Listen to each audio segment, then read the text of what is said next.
Chapter 4 Animal Kingdom. In the previous video, we were discussing about the varieties such as the body plan, level of organization, habitat, and embryonic layers, on the basis of which animal kingdom has been further divided. In this video, we will take up the important characteristic features of the different phyla. Starting with phylum Porifera. Kingdom Animalia, phylum Porifera. इसको commonly sponges भी बोलते हैं और Porifera में जो organisms आते हैं वो ज़्यादातर मराइन होते हैं, मतलब सी वाटर में मिलते हैं।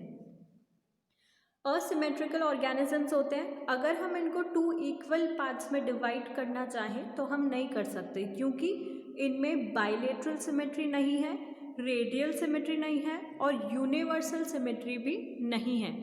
असिमेट्रिकल ऑर्गेनिजम्स हैं। अगर हम इनको किसी भी डायरेक्शन में हॉरिजॉन्टल या वर्टिकल डिवाइड करेंगे तो वो सिमेट्री फॉर्म नहीं करेंगे, इक्वल पार्ट्स में डिवाइड नहीं होंगे। अनइक्वल पार्टीशन होता है इनका अगर हम इनको सिमेट्रिकल डिवाइड करते हैं तो।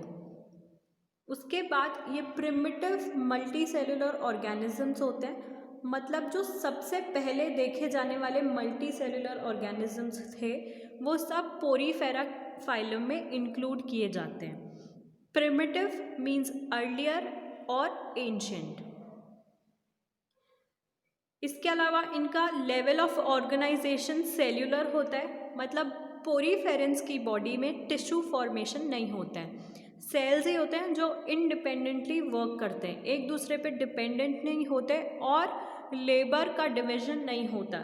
जैसे फॉर एग्जांपल ह्यूमंस की बॉडी में डिफरेंट ऑर्गन्स या different cells specific functions perform करते हैं। पोरीफेंस की बॉडी में सेलुलर लेवल ऑफ ऑर्गेनाइजेशन, मतलब इंडिपेंडेंटली सारे सेल्स फंक्शन करेंगे। ऐसा नहीं होगा कि डिवाइड कर दिया कि डाइजेशन एक सेल कर रहा है और रेस्पिरेशन दूसरा सेल कर रहा है, ऐसा नहीं होता पोरीफेरेंस के केस में। Sponges have a water transport और canal system. Water enters through minute pores, that is ostia, in the body wall into a central cavity, sporangial, from where water goes out through the osculum. The pathway of water transport is helpful in food gathering, respiratory exchange and removal of waste. जैसे कि आप board पर diagram में देख सकते हो, ये ल्यूकोसोलेमिया का डायग्राम है। इसमें ऑस्टिया जहाँ पर है वो एक स्मॉल पोर जैसा स्ट्रक्चर होता है, जिस पोर जैसे स्ट्रक्चर से वाटर बॉडी के अंदर एंटर होता है। उसके बाद ऑस्क्यूलम के थ्रू वाटर वापस बॉडी से बाहर आ जाता है। ऑस्टिया स्पॉन्जोसील में जाकर ओपन होता है, जो कि एक सेंट्रल बॉडी कैविटी है, जैसे कि आप डायग्राम में देख सकते हो। इसके अलावा क्वेनोसाइट्स या फिर कोलर सेल्स जो होते हैं वो स्पॉन्जोसील का लाइनिंग बनाते हैं, as you can see in the diagram. Digestion Porifera kingdom में इंट्रासेल्युलर होता है, मतलब सेल्स के अंदर ही होता है। एक्स्ट्रा सेल्युलर डाइजेशन में बॉडी के बाहर एंजाइम्स सिक्रीट किए जाते हैं, लेकिन पोरीफेरा किंगडम ऐसा नहीं करता। पोरीफेरा में इंट्रासेल्युलर डाइजेशन है। पोरीफेरेंस की बॉडी एक स्केलेटल से सपोर्टेड होती है, जैसे कि आप डायग्राम्स में देख सकते हो। स्पिक्यूल्स जो है उसको सपोर्ट करने के लिए होते हैं, ये एक स्केलेटल फॉर्म करते हैं। इनको स्पिक्यूल्स या फिर स्पॉन्जिन फाइबर्स भी बोल सकते हैं। पोरीफेरा में सेक्सेस सेपरेट नहीं होते, मतलब ये हर्माफ्रोडाइट होते हैं। हर्माफ्रोडाइट मतलब होता है कि एग्स और स्पर्म दोनों एक सेम इंडिविजुअल प्रोड्यूस कर सकता है। पोरीफेरा किंगडम में रिप्रोडक्शन असेक्सुअल और सेक्सुअल मीन्स दोनों से हो सकता है। अगर रिप्रोडक्शन असेक्सुअली हो रहा है तो वो फ्रेगमेंटेशन की प्रोसेस से होगा, अगर सेक्सुअली हो रहा है तो वो formation of gametes, normal sexual reproduction process होती है इनमें। इसके अलावा इनका फर्टिलाइजेशन जो होता है वो इंटरनल होता है, बॉडी के अंदर होता है, वाटर में या कहीं और एक्सटर्नल फर्टिलाइजेशन इनमें नहीं होता है। इसके अलावा इनका जो डेवलपमेंट होता है वो इनडायरेक्ट डेवलपमेंट होता है। इनडायरेक्ट डेवलपमेंट का मतलब ये होता है कि एम्ब्रियो से डायरेक्ट अडल्ट नहीं बनते, इनके बीच में एक और स्टेज आती है, उसको हम बोलते हैं लार्वल स्टेज। इनका लार्वा फॉर्म होता है, उसके बाद वो दूसरे डिस्टिंक्ट अडल्ट में कन्वर्ट होते हैं। तो मॉर्फोलॉजिकली ये दोनों स्ट्रक्चर्स, लार्वल स्ट्रक्चर्स और अडल्ट स्ट्रक्चर डिफरेंट होते हैं। फाइलम पोरीफेरा के एग्जाम्पल्स हैं साइकॉन, स्पॉन्जिला और Euspongia. Okay, so this is all about phylum Porifera. Now we will move to phylum Coelenterata. Kingdom Animalia, phylum Coelenterata. Coelenterata phylum को Cnidaria भी बोलते हैं। इनकी स्पेलिंग में हमेशा कंफ्यूजन होता है। निडेरिया में पहले सी आता है लेकिन सी इनमें साइलेंट होता है, इसलिए इसको निडेरिया बोलते हैं। सीलेंट्रेटा में जो भी ऑर्गेनिजम्स आते हैं एक्वेटिक होते हैं, पानी में रहते हैं, स्पेशली मराइन होते हैं, मतलब सी वाटर में रहते हैं। इसलिए वाटर में इनका लोकोमोशन या तो ससाइल होता है या फ्री स्विमिंग होता है। ससाइल मतलब ये एक ही जगह पर स्टिक होते हैं, इमोबाइल होते हैं, और फ्री स्विमिंग मतलब फ्रीली वाटर में फ्लोट कर सकते हैं, स्विम कर सकते हैं। रेडियल सिमेट्रिकल एनिमल्स होते हैं फाइलम सीलेंट्रेटा में जो भी ऑर्गेनिजम्स आते हैं, मतलब इनकी सिमेट्री रेडियल होती है। अगर हम इसको 2 इक्वल हाफ्स में डिवाइड करें रेडियस को सेंटर मान के, तो हमको आइडेंटिकल ऑर्गेनिजम्स मिलते हैं। इनमें अपर पार्ट और लोअर पार्ट भी हो सकता है, तो वो भी वहाँ से हम डिवाइड करें आइडेंटिकल होंगे। निडेरिया नाम जो है वो नीडोब्लास्ट या नीडोसिस्ट से लिया गया है, जिनमें नेमेटोसिस्ट प्रेजेंट होते हैं जो टेंटिकल्स पे प्रेजेंट होते हैं। इसके लिए आप डायग्राम देखिए, ये ऑरेला का डायग्राम है, थोड़ा सा कॉम्प्लेक्स डायग्राम है, इसलिए हम सबसे पहले लेयर्स से स्टार्ट करते हैं। फर्स्ट लेयर है एपिडर्मिस, डर्मिस मतलब लेयर, ठीक है। एपिडर्मिस सबसे आउटर लेयर होती है। उसके बाद आता है मीसोजीलिया। जब हमने सीलम पढ़ा था तो हमने ये पढ़ा था कि एक्टोडर्मिस, मीसोडर्मिस और एंडोडर्मिस 3 लेयर्स होती हैं, और जिन ऑर्गेनिजम्स में सिर्फ 2 जर्म लेयर्स थी, मतलब जो डिप्लोब्लास्टिक थे, उनमें होती है एक्टोडर्मिस, एंडोडर्मिस, और मीसोडर्मिस की जगह हो जाती है मीसोजीलिया। तो इसमें मीसोजीलिया लेयर है। उसके बाद एक और लेयर है गैस्ट्रोडर्मिस। गैस्ट्रोडर्मिस जो लेयर है, इसका मतलब ये है कि अब गैस्ट्रो कैविटी स्टार्ट हो गई है इस लेयर के बाद। नाउ सी, 2 और लेयर्स देख लो, एक होते हैं गोनाड्स, क्योंकि हमने बोला कि इसमें ऑल्टरनेशन ऑफ जेनरेशन जैसा फिनोमेना होता है, इसलिए इसमें दोनों गोनाड्स प्रेजेंट है, टेस्टिस और ओवरीज।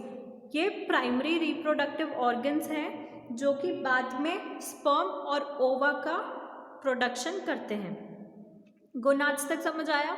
उसके बाद हमारे आ जाते हैं टेंटिकल्स।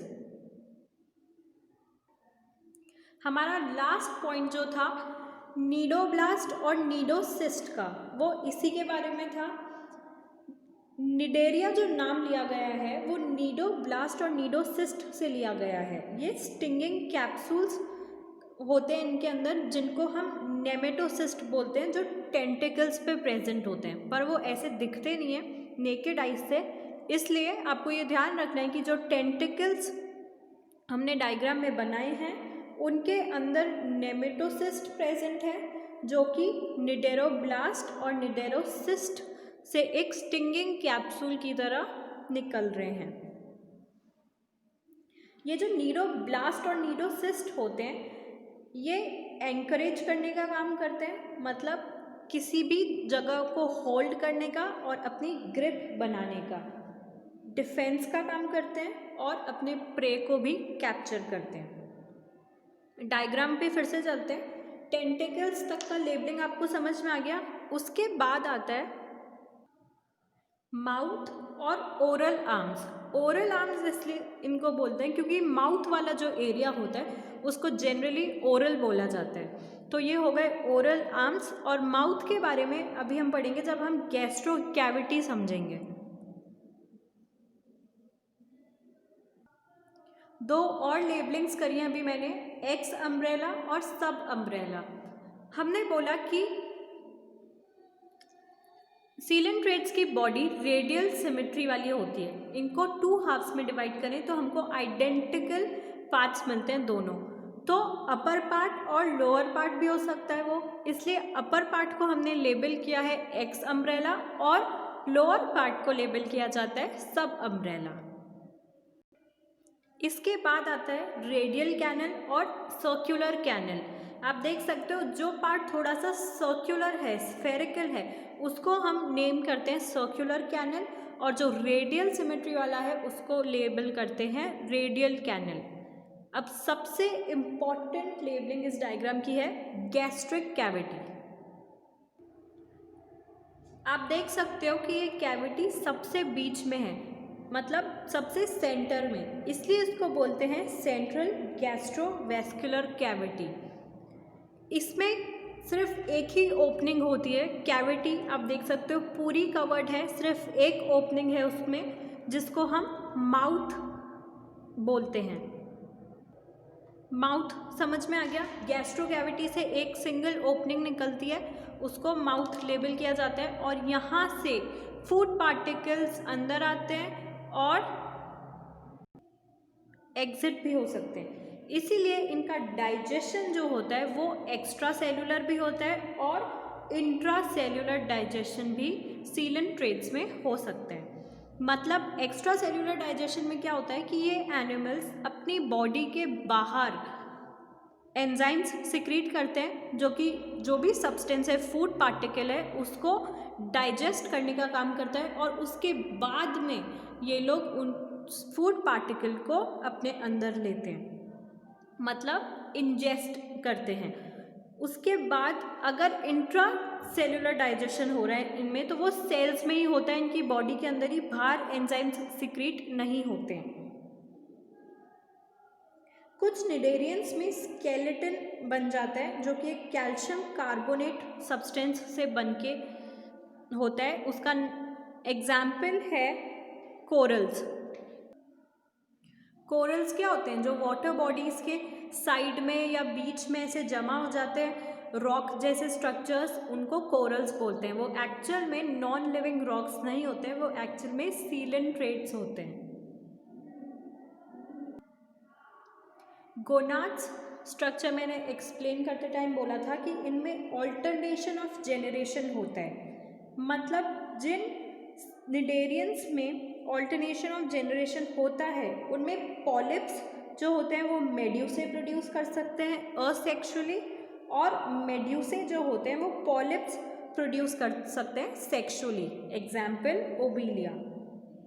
पॉलिप्स और मेड्यूसा निडेरियंस के बॉडी फॉर्म होते हैं। मतलब जो निडेरियंस हैं वो 2 तरीके की बॉडी स्ट्रक्चर में मिलते हैं, 2 टाइप्स के होते हैं, पॉलिप्स और मेड्यूसा। जो पॉलिप्स होते हैं उनकी बॉडी सिलेंड्रिकल होती है जैसे कि हाइड्रा की होती है, और ये ससाइल होते हैं, मतलब इमोबाइल, एक ही जगह पर स्टिक हो जाते हैं, वाटर में मूव नहीं करते। मेड्यूसा जो होते हैं उनकी बॉडी अम्ब्रेला शेप्ड होती है। जो डायग्राम आप ऑरेला का बोर्ड पर देख रहे हो ये भी मेड्यूसा है, ऑरेला मेड्यूसा। तो इनकी बॉडी एम्ब्रेला शेप की होती है। ये फ्री स्विमिंग होते हैं, एक जगह पर नहीं रहते, इमोबाइल नहीं होते, मोबाइल होते हैं, मूवमेंट कर सकते हैं लोकोमोशन के लिए, फ्री स्विमिंग। ओके, जैसे कि jelly fishes. Alternation of generation coelenterates में बहुत इंपॉर्टेंट है। इनके एग्जाम्पल्स हैं फाइसेलिया, एडेमेशिया, पेनिनट्यूला, जॉर्गोनिया एंड मीनरीनिया। इनमें से जो फाइसेलिया है उसको पोर्चुगीज मैन ऑफ वॉर भी बोलते हैं। एडेमेशिया जो है उसको सी एनेमोड बोलते हैं। पेनिनट्यूला को सी पेन बोल सकते हैं। जॉर्गोनिया को सी फैन और मीनरीना को ब्रेन कोरल भी बोलते हैं। Okay, so this was all about Coelenterata. So in this video, we are done with phylum Porifera and phylum Coelenterata. In the next video, we will take up phylum Ctenophora and Platyhelminthes.